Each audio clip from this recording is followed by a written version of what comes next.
What's going on, guys? It's Jack from Keylitic. This is part 5 in the final video in the Product Research Masterclass series. If you've missed any videos leading up to this point, I'm going to drop the playlist in the description below so you can make sure you're catching up. Now, in this video, we're going to talk about product pricing and the strategy you can implement to make sure you're getting the most money out of each single product and sale.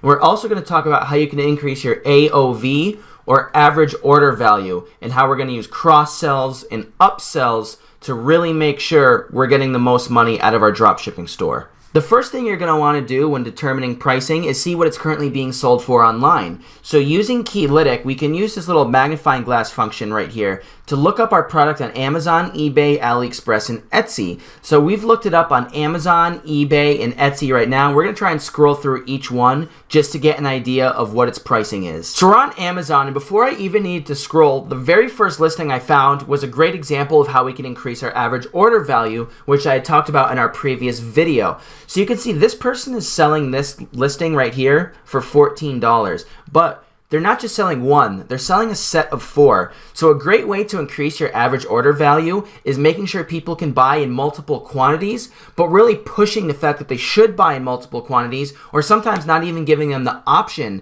to just buy one. So in this case right here, you have to buy 4. We know people are willing to do that because we can see that it already has sales by these reviews. So normally when someone leaves a review, that means they've purchased that product. So this is awesome. People are willing to buy it in a set of 4. So how can we do this? We can do this like I talked about in the previous video by not just positioning it as something that's for military men. So you can see here, they're saying it's the perfect gift for men or military fans, which we talked about in our previous video. That's true. However, if we also spin it as something that can also be used for other functions, we can really make sure that people will want to buy more than just one. So in our previous video, we had talked about this could also be for a soap mold to make bath time more fun for kids. We can also use it as a popsicle mold so that people can have popsicles, and that's a fun little party idea, or also maybe for kids. So there's a lot of different ways this product can be used, and we want to try to really stress that in our marketing to make sure they'd be willing to buy more than just one. Because if people are going to buy a set, you're going to make more money. So don't think an upsell or a cross-sell always has to be different products. So this grenade mold, for example, yes, it would pair nicely with a whiskey glass, which maybe you should do, and I would recommend trying to find substitute products to sell with it that we will look into in a little bit. But just make sure that you're giving that consumer the option to buy multiple of the same product, because that's really going to increase your average order value. So we're on eBay now. We're going to try and focus on some actual pricing research. So we can see that just like Amazon, there was a lot of listings here that they're bundling this product. For a product like this, that's going to be very common because it's not like you can sell this product for like $25 or $30. We know no one's really going to want to buy it at that price, so that's why you're seeing bundling done here.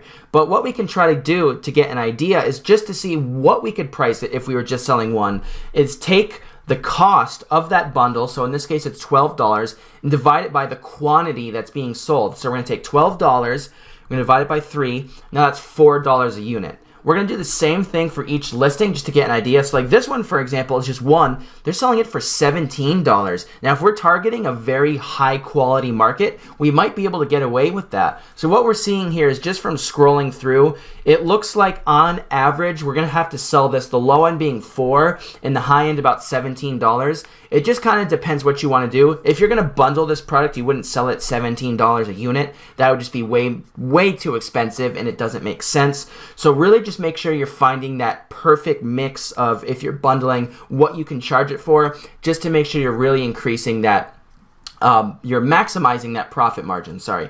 So as we scroll through here, we're seeing about the similar things. So the pricing is very consistent here. I'm not seeing anything too crazy. So we'll set our range. So per one, we have our low at $4, our max at, let's call 17. I really don't think anyone would spend more than $17. And we know from AliExpress that on average, from just a lot of listings we saw, I mean, we have a lot of different suppliers, but most of them for one, it's going to cost you about $2.50. So it's pretty obvious, but you want to make sure you're pricing your product more than what it costs to buy. So if we sell it for $4, and it costs $2.50 to buy, that's going to give us a profit of $1.50 per unit.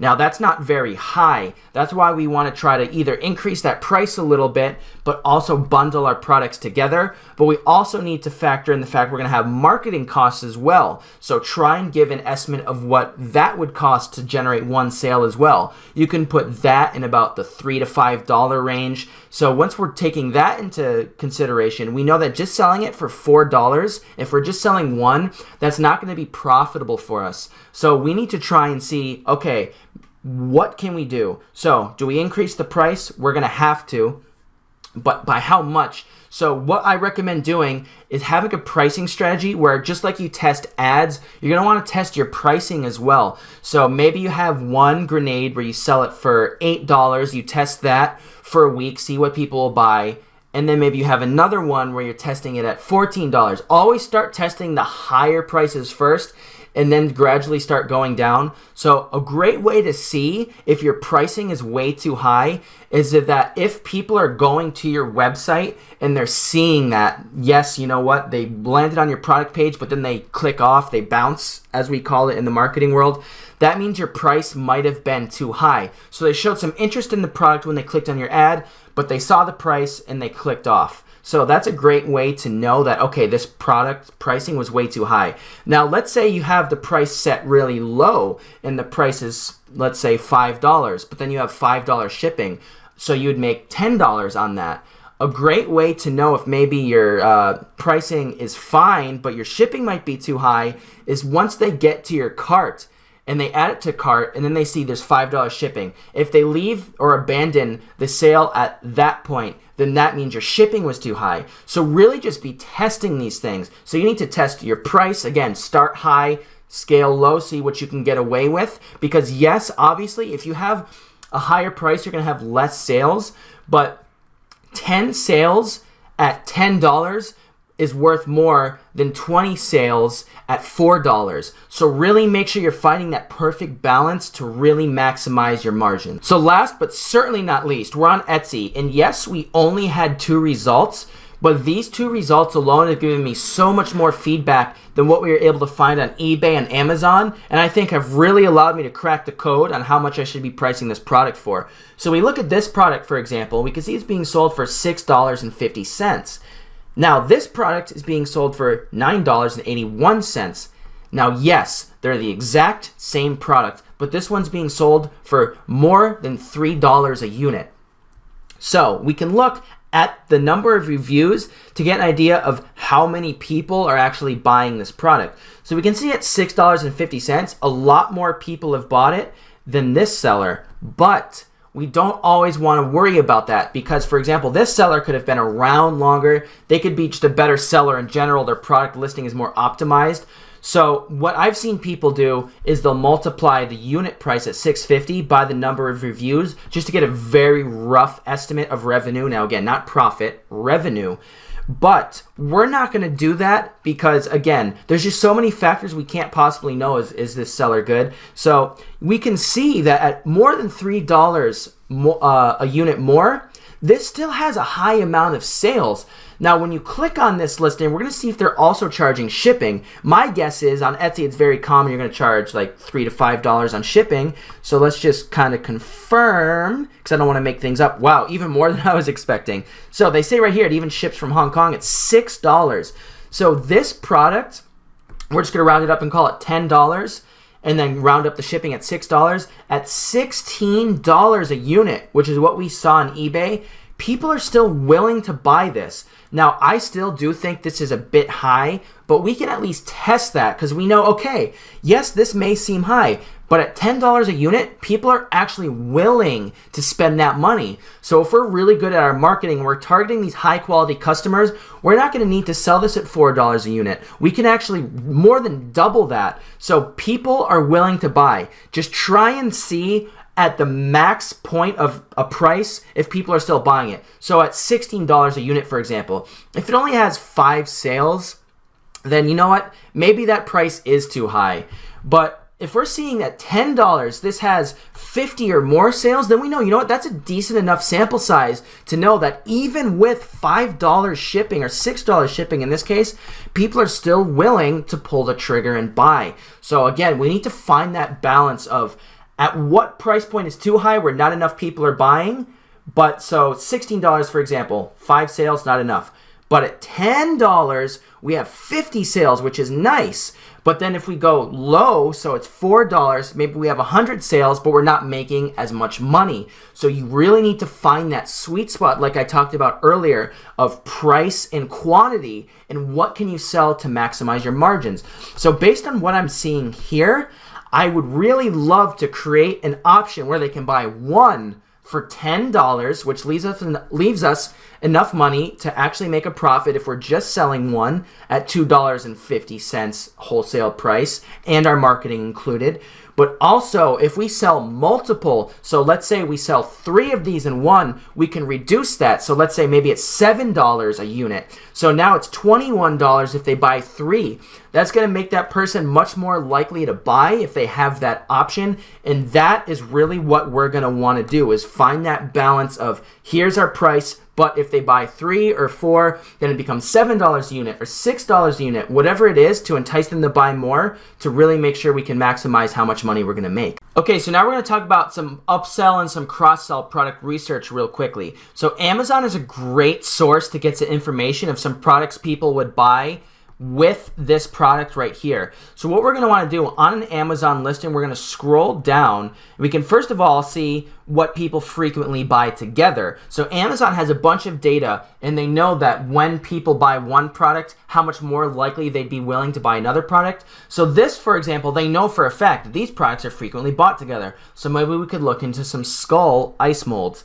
Now let's actually scroll down a bit more. So we want to look at this. Customers who bought this item also bought. So look, now we're getting a great idea of what other people would be willing to buy with this. So we can see we have diamond ice tray, bullets, guns. Now these are all really great things. You can even see this bullet one, for example, is $17 for one. So we're seeing some products that people might be willing to buy with this grenade ice mold to really increase our average order value.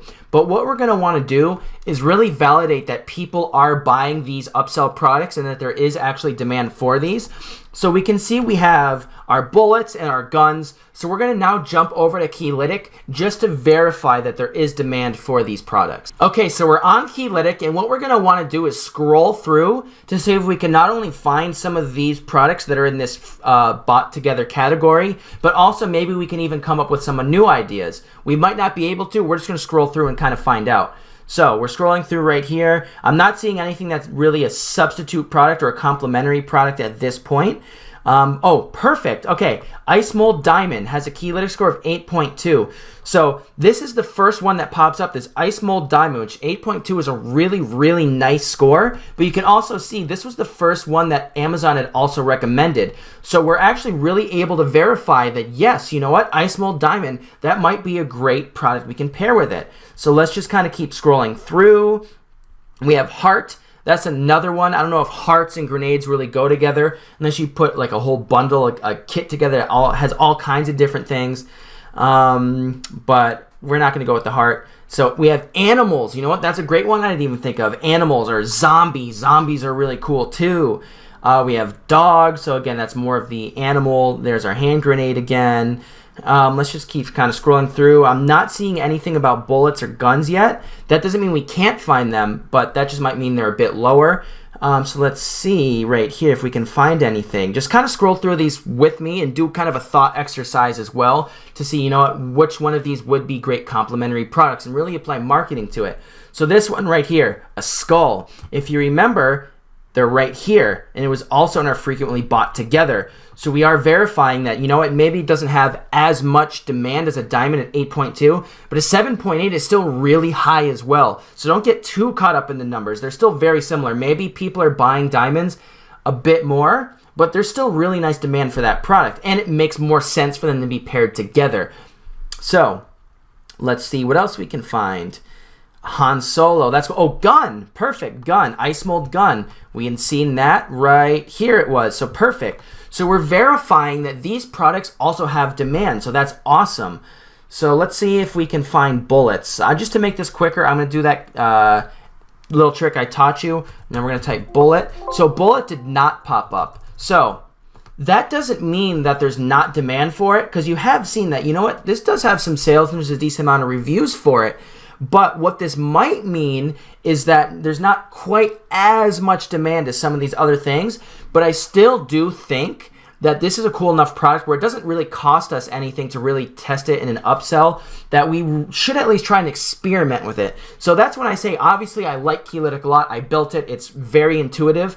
But don't always go with the data. There's always that human element as well, where marketing really plays a big factor, and there's just some things that software can't read. They can't read intuition, they can't read interests and things like that. So, you know what, maybe I would try and pair this product together anyway, so we would give it a shot. And if we look at it right here, frequently bought together, there is that grenade ice mold and there's our gun. So we've really verified that these three things together can all be paired nicely, and maybe we also want to include the skull. But we were able to find some complementary products to really create a nice offer that would really increase our average order value. So we're back at our product listing because there's a couple more things we really need to go over to put a bow on this whole topic. So you can see the price I wound up settling on was $9.97, just based on the research we had done before. But the compare at price was $17. So I based that based on the listing we found on Amazon. So if someone does happen to go on Amazon and sees it at $17, they'll think, oh, you know what? This was the cheaper option, and maybe they'll have the chance to come back here. But you don't want to go crazy with your compare at price. You know, I'll see people change this to like $29.99. And that's just not believable at that point. There's no way this product is $30. So don't go crazy. Make sure you're believable. It's really going to help with your legitimacy, so people can see they're getting a pretty nice deal here. But what we're going to want to do now is we're going to want to test our product pricing the same way we test our ads on Facebook. So you could try different pricing. So you can try, you know, maybe $12, $7. But for this example, I actually want to try and test selling this as a duplicate product, but having it in bulk, so selling 4. So what we're going to want to do is we're going to duplicate this product listing, and it's going to create an entirely new product. And I'm just going to change a couple of subtle things. So in the title, for example, we're going to say it's a 4-pack. That was a very common listing on Amazon or eBay. We saw 3 to 4. We're going to test 4. So we're going to duplicate this, and what it's going to do, like I said, is create an entirely new listing. So now what we're going to want to do is edit this listing to make sure it matches what we're selling. So a couple of things we can do there. We just want to make sure for our product images that we're actually listing 4 in our first image, so it makes sense. Everything else can be the same. So like, for example here, that's good. I mean, it's listed 3. So if we can try and get one more, either edit it yourself or find it online. But now we're going to want to change the pricing, of course, because now we're selling a bundle. So what we're going to want to do is try to come up with a nice bundle price so that we can know the customer is going to save money. So right now we're selling it for $10 for 1. So what we're going to want to do is try and give them a nice discount, but to make sure we're saving money. And we can, that they're saving money, but we can still make more money than if we were just selling this. So instead of selling it for $10 a unit, we're going to sell it for, let's say, $7 a unit. So 7, 14, 21, 28. Let's just call it $27.99. And then the compare at price, it's normally $10 a unit. So we'll just call it $39.99. So you can see we're going to make a bit more money on this listing, but rather than having to type everything out, copy and paste it all over, we're going to duplicate everything. Okay, so the last thing we're going to talk about very briefly are our cross-sells and our upsells. So there's a bunch of different apps that you can use, whether it's in the checkout when the upsell hits, or if it's on your product page where people can opt into buying it. There's so many different apps. There's not really one I would recommend because truthfully I haven't tried them all, so I don't want to give you some bum advice there. But there's so many different ones, whether it's, again, based on where you want it to happen or how much you want to spend a month. Do your own research there. But if you're really trying to ball on a budget and you don't want to spend money on these apps, what you can do is create the upsell or the cross-sell offer right in your listing. So like right below this GIF, for example, if you wanted to put another GIF of the gun ice mold being used, and then saying something like, people who bought the grenade ice mold. It would also be important to spell bought correctly, by the way, and then space out the and grenade. That would probably be a little nice. So people who bought the grenade ice mold also bought, I cannot spell bot today, also bought our gun ice mold. And then what you would probably do is you'd also put the GIF there, and then you can say put the product listing there, so you can put the link to gun product here, and when they can click on that, it would go ahead and take them to that listing for you. You don't want to have your customer doing too much bouncing around, so if you can find a way to make sure you can add that with your upsell app, I definitely recommend spending a little bit of extra money in doing it. But if you really don't want to spend the money, you can try and create some kind of offer in your listing to make sure they can do it there as well to save you a little bit of money. That's going to conclude this video on product pricing and upsells, and it's also going to conclude the product research series. So thank you so much for watching. We really appreciate it. Whether it was our first video, which uncovered coming up with winning product ideas, if you had absolutely no idea what to sell, to then taking those ideas and finding winning products isolated around those ideas, to then in our third video in the series, taking those products and doing winning keyword research around them so we could make sure our products are being found online. So then our fourth video, taking those keywords, really creating the perfect listing that will generate sales and being found. And then our last video, which was this video, which was taking those products and those listings and then pricing them. I guarantee you this is the most in-depth series on product research that you're going to find on the internet, whether it's paid or free. So don't just hog all this knowledge for yourself. Please make sure you're sharing this series with others because it's going to really help them out as well. Also, make sure you're liking these videos, you subscribe, because beyond just this series, we have another series called Niche Hunting, where we help you come up with winning product ideas using Keylitic and other advanced tactics, which is really going to help you jump on trends that are really hot right now. So thank you so much again for watching. Make sure you also join our Facebook group called the Dropshipping Product Research Group, where I drop all these videos. I drop even more knowledge bombs on you guys every single day to really make sure you can upgrade your dropshipping game. So yes, we talk about product research mostly on this channel, but if you have questions about marketing or building a really optimized Shopify store, or maybe even it's WordPress, or coming up with other ideas, we really cover a lot of different topics, and we'd like to cover a lot of different topics. So let us know what you want to see, and we're going to cover that for you. So thank you so much again for watching. I really enjoyed putting this content together for you, and stay tuned because there's going to be plenty more in the future. On that note, I'll see you on the next series and the next video. Peace!